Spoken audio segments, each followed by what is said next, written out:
Grabar. Vamos, Miguel.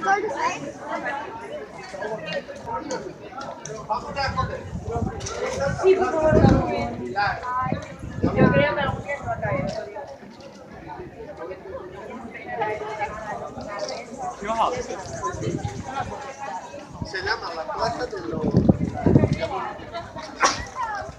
del puerto dominicano. Pero aquí está